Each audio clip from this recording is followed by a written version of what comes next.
कई दिनों से एक आदमी अपने मोबाइल में बिजी था।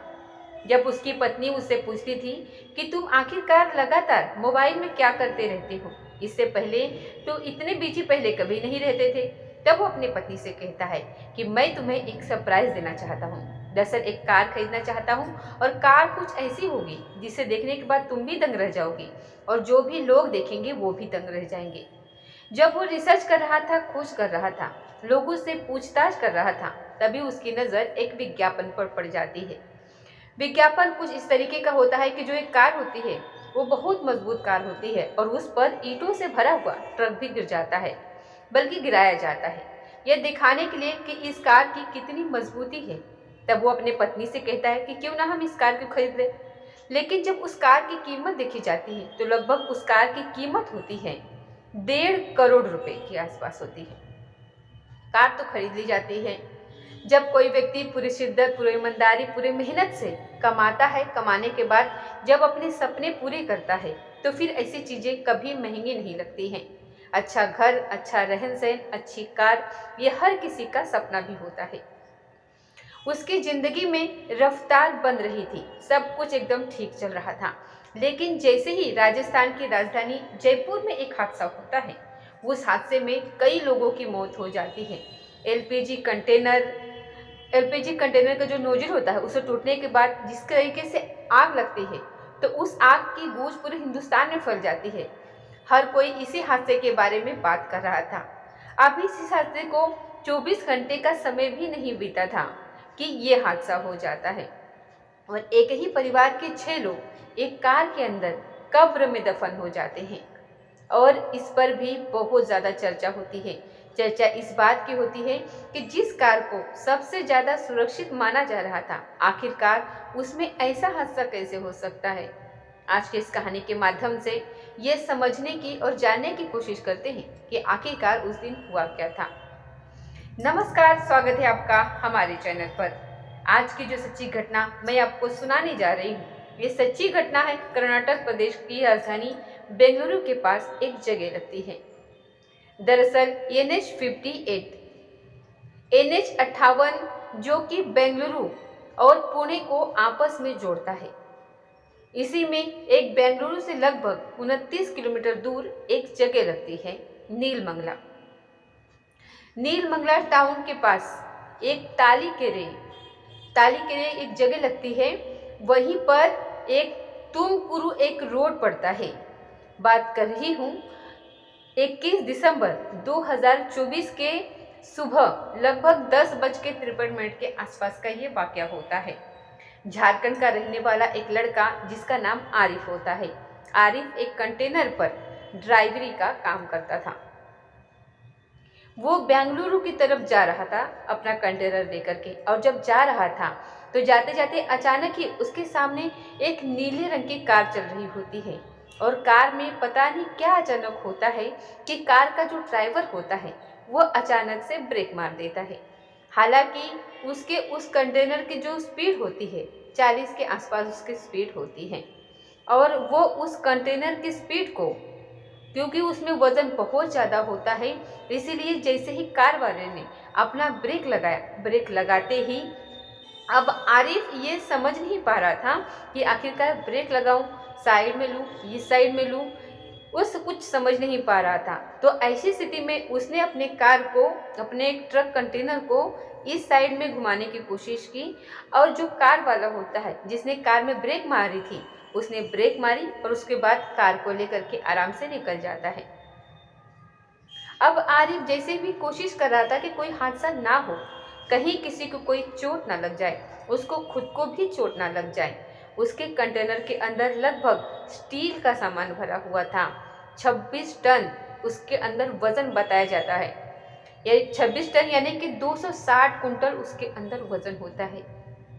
जैसे उसने दाएं लिया, बाएं लिया, इस तरीके से वो जब वो दाएं बाएं ले रहा था और ये ट्रक जो उसका कंटेनर होता है वो अनियंत्रित हो जाता है और अनियंत्रित होते ही जो बराबर में सड़क थी, क्योंकि एक रास्ता जो जाने का था और दूसरा रास्ता हाईवे पर आने का भी होता है और बीच में रेलिंग होती है, और अचानक ही वो अनियंत्रित कंटेनर जो होता है वो दूसरे साइड में, जो कि आने वाला रास्ता होता है, जो बेंगलुरु की तरफ से आ रहा था, उनकी तरफ वो जा करके कंटेनर गिर जाता है, पलट जाता है। जैसे ही कंटेनर गिरता है, यहाँ पर चीख पुकार की आवाज़ें मच जाती हैं। लोग जोर जोर से, जैसे एक धमाका सा होता है वैसे ही यहाँ पर कुछ धमाका होता है। आसपास के मार्केट में जो लोग काम कर रहे थे उस धमाके की तरफ दौड़ करके आते हैं, भाग करके आते हैं। और तभी जो कंटेनर का ड्राइवर होता है वो चीख रहा था, चिल्ला रहा था। उसके चीखों को सुनने के बाद लोगों ने जैसे ही उसे बाहर निकालने की कोशिश की तो पता चलता है कि उसके पैर में फ्रैक्चर हो जाता है। वो मामूली रूप से, इसके अलावा मतलब कि वैसे कुछ ज़्यादा चोट नहीं लगी थी, लेकिन इसके टांग में चोट लगी थी और इसीलिए शायद वो चीख रहा था, चिल्ला रहा था। तभी लोगों की नज़र पड़ती है जो कंटेनर है जिसमें 260 कुंटल वजन है, उस कंटेनर के नीचे ये कार दब गई है। और वहाँ से किसी तरीके की रोने की आवाज़, कोई चीखने की आवाज़, इस तरीके की कोई आवाज़ें नहीं आ रही थी। ऐसा लग रहा था कि जैसे कि सब आराम से, इत्मीनान से सो रहे हैं और कहीं कोई बात नहीं है। उसके बाद फिर देखते ही देखते दो सड़क के दोनों साइडें थी, दोनों साइडों पर जाम लगना शुरू हो जाता है। वाहन जहाँ के तहाँ वही रुकने शुरू हो जाते हैं। जैसे जैसे लोगों की भीड़ मौके पर बढ़ रही थी वैसे वैसे फिर लोगों में एकदम से अफरा तफरी का माहौल भी मच जाता है। तत्काल प्रभाव से पुलिस को सूचना दी जाती है। तभी देखा जाता है लोगों ने जब उस कंटेनर को हिलाने की कोशिश की, लोगों ने ये सोचा कि जो ये कार दबी हुई है इस कार को इसमें से निकालने की कोशिश करते हैं, तो सैकड़ों की संख्या में लोग उस कंटेनर को हिला नहीं सके। हिलाने की कोशिश करते हैं तो, क्योंकि 260 कंटेनर जो वजन उसमें था, उसमें स्टील का सामान भरा हुआ था, पाइप जैसी वस्तुएं भरी हुई थी उसमें, इसलिए बहुत ज़्यादा वजन था और इसको उठा नहीं सकते थे। इसीलिए मौके पर ही तीन क्रेनरों की व्यवस्था की जाती है। और जब क्रेनरों की व्यवस्था की जाती है तो उस कंटेनर को हिलाने के लिए, उसको उठाने के लिए तमाम कोशिशें कर रहे थे। करीब करीब आधा घंटा ऐसे ही बीत जाता है और पब्लिक यहाँ पर इकट्ठी होती चली जाती है। साथ ही जो सड़कों के दोनों तरफ थे वो वाहनों की रफ्तार रुकती चली जाती है और देखते ही देखते 10 किलोमीटर दोनों साइड में जाम की स्थिति पैदा हो जाती है। जब जहाँ देखो वहाँ हजारों की संख्या में लोग भी जुट जाते हैं। ज़्यादातर टाउन के जो लोग होते हैं वो देखते हैं इस दृश्य क्योंकि कि आखिरकार इस कार में कौन है, कहाँ से आए हैं, कहाँ जा रहे थे। सबके जुबान पर बस कई तरीके के सवाल थे कि बस ये लोग जानना चाहते हैं कि हुआ क्या है, कितने लोग हैं इस कार के अंदर दबे हुए। अब इस हिसाब से देखते हुए आखिरकार 3 क्रेनों की मदद से उस कंटेनर को जब उस पर से हटाया जाता है तो कार की जो स्थिति थी वो बिल्कुल पूरी तरीके से दब चुकी थी। जो जहाँ बैठा हुआ था वो वहीं बैठा हुआ उसी पोजीशन में सिमट जाता है, खत्म हो जाता है, मर जाता है। अब उसे निकालने की कोशिश करे तो कोई खिड़की ना खोले। इसके बाद फिर कटर मशीन के माध्यम से उस कार के अलग अलग हिस्सों को काटा जाता है और काटने में लगभग 2 घंटे का समय बीत जाता है। आखिरकार एक एक करके लोग निकाले जाते हैं तो यहाँ पता चलता है कि जो ड्राइवर के सीट पर बैठा हुआ व्यक्ति था जिसका नाम चंद्राय गप्पागोल, जिसकी उम्र लगभग 48 साल के आसपास होती है। बराबर वाली सीट यानी कि जो साइड में सीट होती है उस सीट पर गौराबाई बैठी हुई होती है जिनकी उम्र लगभग 42 साल के आसपास होती है, जो कि आपस में दोनों ये पति पत्नी होते हैं। पीछे वाली सीट पर इनका बेटा बैठा हुआ था जिसका नाम यान है, जिसकी उम्र लगभग 16 साल के आसपास होती है। एक बेटी बैठी हुई होती है जिसकी उम्र लगभग 10 साल के आसपास होती है, जिसका नाम दीक्षा होता है। अब ये चंद्रयान गप्पागोल जो होते हैं, जो इंजीनियर होते हैं, इसकी छोटे भाई की वाइफ भी बैठी हुई थी जिसका नाम विजय लक्ष्मी होता है, जिसकी उम्र लगभग 36 साल के आसपास होती है। पीछे वाले सीट पर उसके पास में ही उसकी एक बेटी आर्या भी बैठी हुई थी। 6 लोग होते हैं। एक एक करके जब सबकी लाशें निकाली जाती है, निकालने के बाद जब बाहर रखी जाती हैं, अब इनके बारे में पता करने की कोशिश कर रहे थे कि आखिरकार मरने वाले कौन हैं, कहाँ से आ रहे थे, कहाँ जा रहे थे। दरअसल चंद्राय गप्पागोल जो होते हैं वो IAST सॉफ्टवेयर सॉल्यूशन कंपनी के MD और CEO होते हैं। अगर हम इनके बारे में बात करें तो ये महाराष्ट्र प्रदेश की एक जगह लगती है सांगली, और सांगली के पास ही एक गांव लगता है मोरबागी। वहाँ किसान परिवार में इनके माता भी और पिता भी दोनों किसान होते हैं। उनके घर में एक बेटे का जन्म होता है जिसका नाम चंद्राय गप्पा रखा जाता है, चंद्राय गप्पा गोल। और ये पढ़ने में शुरू से ही बेहद होशियार होते हैं। खेती बाड़ी जो होती थी, उस खेती बाड़ी से जो इनकम होती थी, चंद्राय गप्पा गोल को उससे पढ़ाया करते थे। और पढ़ाने के बाद धीरे धीरे करके पैसे लेकर वो इंजीनियर बन जाते हैं। और अलग अलग कई कंपनियों में उन्होंने काम किया, क्योंकि होशियार होने की वजह से ही उसने लगातार अपने कद को बढ़ाते चला जाता है। अलग अलग कंपनियों में काम करते हैं और स्थिति ये आ जाती है कि एक कंपनी की MD और CEO बन जाते हैं, जो ये सॉफ्टवेयर सॉल्यूशन कंपनी होती है। इनकी जिंदगी बिल्कुल ठीक ठाक चल रही थी, सपने भी इनके लगातार पूरे होते चले जा रहे थे। 20 दिसंबर 2024 को इन्होंने अपने कंपनी को एक लेटर दिया था और कहते हैं कि मुझे 7 दिन का अवकाश चाहिए, 7 दिन मैं छुट्टी पर रहना चाहता हूँ। दरअसल इन्हें जो अपना कमरा है, जो अपना घर है, वहाँ से इनको शिफ्ट करना था और दूसरी जगह जाना था, और साथ ही घर में पूजा भी करानी थी। इसके अलावा गांव में इनके पापा बीमार थे, अपने पिताजी को देखने के लिए भी जाना था। और क्रिसमस का जो पर्व होता है, उस पर्व को भी अपने परिवार के साथ वो मनाना चाहते थे। एक और रिश्तेदार था इनका जो करीबी था, जो कि गाड़ी में जगह बची नहीं थी। 6 लोग ही इस गाड़ी में आ सकते थे, इसीलिए साथ में उस व्यक्ति को बैठाया नहीं गया, या वो खुद नहीं बैठा, क्योंकि अगर 7 लोग एक साथ बैठ सकते हो उस गाड़ी में तो शायद दिक्कत होती। इसलिए उन्होंने कहा कि तुम चलो और मैं पीछे पीछे आ जाता हूँ। कुल मिलाकर के जब ये सफर पर निकलते हैं तो इन्हें 21 दिसंबर 2024 को इनके साथ ये हादसा हो जाता है। और हादसे की ये गूंज इसलिए भी ज़्यादा फैल जाती है क्योंकि ये एक दिन पहले ही 20 दिसंबर 2024 को राजस्थान की राजधानी जयपुर के पास एक जगह लगती है, वहाँ पर एक LPG कंटेनर की रिसात हो जाती है और वहाँ लगभग 18 टन गैस रिसात हो जाती है। और रिसात होने के बाद एक आग का गोला वहाँ पर बनता है और न जाने कितने ही लोगों को उसने अपने चपेट में ले लिया था। कल जो हमने कहानी सुनाई थी उसमें 19 लोगों की मौत हो चुकी थी और लगभग 14 या 15 लोग होते हैं जिनका अभी उपचार चल रहा है, जो गंभीर रूप से घायल हो चुके हैं। दरअसल जब इनके बारे में मीडिया में रिपोर्ट आनी शुरू होती है तो पता चलता है कि ये एक कार खरीदना चाहते थे और कार कुछ ऐसी होनी चाहिए थी जो सुरक्षा से दृष्टि से बहुत अच्छी हो, साथ ही खूबसूरत भी हो। जब लोग देखें कि इतनी अच्छी कार है, तब इनकी जो तलाश थी वो 31 अक्टूबर 2024 को पूरी हो जाती है और ये एक कार खरीद लेते हैं और कार का नाम होता है EX80 वोल्वो कार होती है। और इस कार के बारे में बताया जाता है कि इस कार को दुनिया की 100 बेहतरीन इंजीनियरों ने इसको डिजाइन किया हुआ था, इसको बनाया हुआ था। और बनाने के बाद इसको मार्केट में जब लॉन्च करते हैं तो एक ऐड भी बनाया जाता है कि इस पर भारी से भारी वस्तु भी अगर गिराई जाए तो कार पर कोई असर नहीं होगा। एक ट्रक जिसमें ईंटें भरी हुई होती है उसको उसके ऊपर गिराया जाता है, ये दिखाने के लिए कि हमने कितनी मजबूत कार बनाई हुई है। और वाकई में उसमें कुछ होता भी नहीं है, लेकिन जैसे ही 260 कुंटल का वजन उस कार के ऊपर आकर के गिरता है तो कार एकदम से दब जाती है, पिछड़ जाती है। और जितने भी लोग उसमें बैठे हुए थे, जिसमें 3 बच्चे बैठे हुए होते हैं और एक बच्चा 6 साल का होता है, 2 बच्चे 16 और 8 या 10 साल के आसपास का होता है। और बाकी जो 3 लोग होते हैं वो 3 लोग जिसमें से एक पुरुष होता है और 2 महिलाएं होती हैं।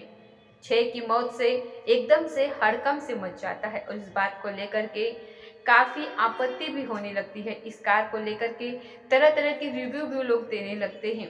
साथ ही जो आरिफ होता है, आरिफ ने पुलिस के सामने एक बयान दिया था। उसने कहा था कि एक मेरे सामने अचानक से नीले रंग की कार आ जाती है और उस कार ने अचानक से ब्रेक मारी और जैसे ब्रेक वो मारता है तो वो समझ नहीं पा रहा था कि आखिरकार दाएं लेके जाए या बाएं लेके जाए। इसीलिए वो हबड़ तबड़ में, उस जल्दबाजी में उसका जो कंटेनर होता है वो अनियंत्रित हो जाता है और दूसरे साइड में उस रेलिंग को तोड़ते हुए जाकर के उसका कंटेनर गिर जाता है और उसके नीचे वो कार दब जाती है। हालांकि पुलिस ने जब सीसीटीवी कैमरे निकलवाए जो आसपास लगे हुए थे, उस सीसीटीवी कैमरे के माध्यम से जांच करने की कोशिश की कि आरिफ ने जो बयान दिया है उसमें कितनी सत्यता है। तो सीसीटीवी कैमरे में जो दिखाया गया था और आरिफ के बयानों में काफ़ी हद तक इस तरीके का इस बयान में ये बयान मैच कर जाता है। हालांकि पुलिस ने उसके खिलाफ संबंधित धाराओं में मुकदमा भी दर्ज कर लिया है। पुलिस इस मामले की जांच पड़ताल भी कर रही है कि आखिरकार किसकी क्या गलती है। इसके बाद जांच के बाद जो भी स्पष्ट हो पाएगा, जो भी दोषी होगा उसके खिलाफ कार्रवाई भी करी जाएगी। फिर इसके बाद हमने अलग अलग जगहों पर ये जानने की कोशिश की कि आखिरकार हादसों के बारे में। तो एक वेबसाइट के माध्यम से कुछ आंकड़े हमको मिलते हैं जिसमें पता चलता है कि 9 दिसंबर 2024 तक जो सड़क पर हादसे हुए हैं तो उस हादसों की संख्या कुछ 14,10,590 ऐसे इतने हादसे हुए हैं। अगर हम बात करें तो पूरे भारत में सबसे नंबर 1 पर जो राज्य है जहां पर ये हादसे हुए वो है तमिलनाडु, जिसमें 1,97,000 हादसे हो रहे हैं। साथ ही मध्य प्रदेश दूसरे नंबर पर है, 1,81,479 हादसे हुए हैं। साथ ही उत्तर प्रदेश तीसरे नंबर पर है, 1,50,19,7 और इसके बाद नंबर आता है कर्नाटक का, फिर केरल का नंबर आता है, इसके बाद महाराष्ट्र का नंबर आता है जिसमें आंकड़े 1 लाख से ज़्यादा के हैं और राजस्थान का उसके बाद फिर नंबर आता है। लगभग यहाँ पर 86,000 जयपुर में हुए हैं हादसे, 255 के आसपास ये हादसे हुए हैं। सबसे कम हादसे वाला अगर जो राज्य है देखे वो लक्षद्वीप है जिसमें 10,000 हादसे दिखाए गए हैं। और अगर हम मरने वालों की बात करें तो इस आंकड़े में दिखा रखा है कि 2013 से लेकर के 2012 तक जो भयानक हादसे हुए हैं जिसमें लोगों की मौत हो चुकी है, इस बीच में इस दूरी में 2013 से 2022 तक 15,02,416 लोगों की मौत हो चुकी है। यदि देखें कि सबसे ज़्यादा मरने वालों की संख्या किस किस प्रदेश में हुई है तो नंबर 1 पर है इसमें उत्तर प्रदेश, जो 1,97,283 लोगों की मौत हो चुकी है हादसों में। साथ ही तमिलनाडु में 1,65,847 है, महाराष्ट्र में 1,30,313 है, कर्नाटक में 6,544 है और मध्य प्रदेश में 1,04,874, राजस्थान में 1,02,700। बाकी के जो आंकड़े हैं वो 1 लाख से कम हैं और कुल मिलाकर के जो संख्या बताई कि मैंने 15,02,416 हैं। अगर हम सबसे कम मरने वाली संख्या की बात करें तो लक्षद्वीप एक ऐसा राज्य है जहां पर 2013 से लेकर के 2022 तक सड़क हादसे में जो भयानक हादसे हुए हैं उसमें सिर्फ 5 लोगों की मौत हुई है और लद्दाख में उससे ज़्यादा यानी कि 118 है। बाकी संख्या ये बढ़ती ही चली जाती है। तो इसलिए सड़कों को लेकर के तमाम तरीके के नियम कानून बनाए गए हैं। सड़कों को लेकर के तमाम तरीके की बातें भी समझाई जाती हैं कि आपको इतनी स्पीड रखनी है, जगह जगह स्पीड ब्रेकर भी लगाए जाते हैं, स्पीड के निशान भी दिए जाते हैं, सिग्नल भी दिए जाते हैं कि कहीं ऐसा ना हो कि हादसा हो जाए, इसलिए दायरे में ही चले। लेकिन यहाँ पर जो तमाम तरीके के नियम कानून बनाए गए हैं उसको बावजूद भी ये हादसों पे हादसे होते चले जा रहे हैं और इन आंकड़ों को देख करके आप सहज ही अंदाज़ा लगा सकते हैं कि कितने ही हादसों में कितनों ही घरों की चिराग बुझ जाते हैं। इसीलिए कोई भी अगर आप गाड़ी चला रहे हो, कोई भी रफ्तार पकड़ने से पहले बहुत ज़्यादा सोचने की ज़रूरत है। दोस्तों, इस पूरे घटनाक्रम को बताने का उद्देश्य किसी को परेशान करना नहीं है, किसी का दिल दुखाना नहीं है, बल्कि आपको जागरूक करना है, आपको सचेत करना है, आपको बताना है कि जब भी आप अपने घर से निकलें तो घर से निकलने के बाद आप जो ट्रैफिक के नियम बने हुए हैं उन नियमों का अगर आप पालन करेंगे, आप सीट बेल्ट लगा करके चलेंगे, आप हेलमेट लगा करके चलेंगे, इसके बाद रफ्तार को भी नियंत्रित रख करके चलेंगे और जो शहर में अगर आप जा रहे हैं तो उसके भी हर तरीके का एक नियम कानून बना हुआ है, उस पर ध्यान रखेंगे तो शायद ये हादसे कम हो जाएंगे। साथ ही सरकार की भी जिम्मेदारी बनती है कि वो बेहतरीन अच्छे रोड बनाए जिसमें किसी भी तरीके की कोई दिक्कत परेशानी ना हो, और इन हादसों पर लगाम लगाने की कोशिश करनी चाहिए। तो दोस्तों ये थी आज की सच्ची घटना। तो अगले वीडियो में बहुत लोगों ने अपने नाम लेने की कोशिश करी थी और नाम लेने की अपील करी थी, तो उनका मैं यहाँ पर नाम पढ़ देती हूँ। उनका नाम है, यहाँ पर नाम है विकास चौधरी और है मुकेश कुमार और है फराह खान और राजेंद्र कुमार, चंद्रदीप कुमार ने कमेंट किया है, कोई भी ट्रैक्टर टैलेंट डाला ऑयल ट्रैक्टर हाइब्रिड ट्रेंडिप के पीछे मायने आगे दायरे बाएं का चयन करें।